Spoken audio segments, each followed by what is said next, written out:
बीरबल, मैंने सुना है कि जंगल में डाकू लोगों को लूट रहे हैं और जानवरों का शिकार कर रहे हैं। हमें इसका हल निकालना होगा।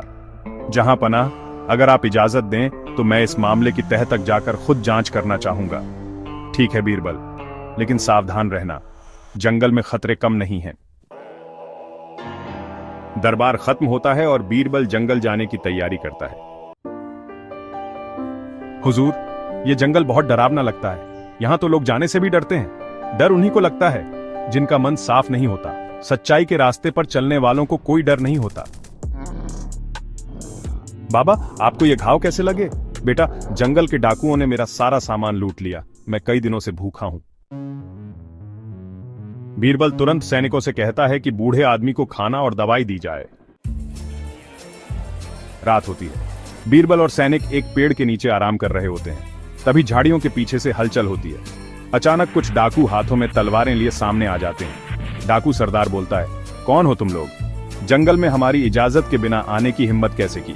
बीरबल जवाब देता है, हम यात्री हैं, जंगल के रास्ते से गुजर रहे हैं। लेकिन यह जंगल तुम्हारा कैसे हुआ? डाकू सरदार कहता है, यह जंगल हमारा है। जो भी यहां आता है उसे हमें कर देना होता है।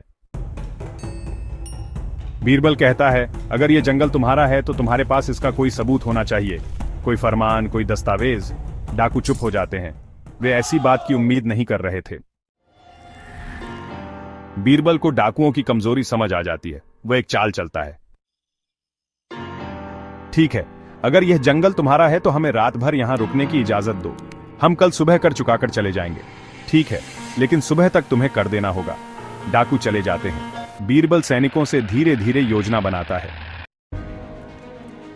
सुबह होते ही बीरबल सैनिकों के साथ एक बड़ी आग जलाता है और जंगल के सभी जानवरों को डराकर भगा देता है। डाकू वापस आते हैं। तो यात्री, हमारा कर कहां है? पहले यह बताओ, जब तुम्हारा जंगल है तो इसके जानवर कहां चले गए? पता नहीं, शायद डरकर भाग गए। तो अगर जानवर भी यहां के मालिक नहीं हैं, तो तुम कैसे मालिक हो सकते हो? डाकू सरदार चुप हो जाता है।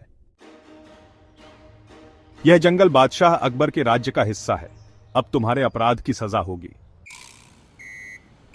बीरबल, तुमने एक बार फिर अपनी बुद्धिमानी से न्याय किया है। सच में तुम्हारे बिना यह दरबार अधूरा है, जहां पनाह, न्याय हमेशा बुराई पर जीत हासिल करता है।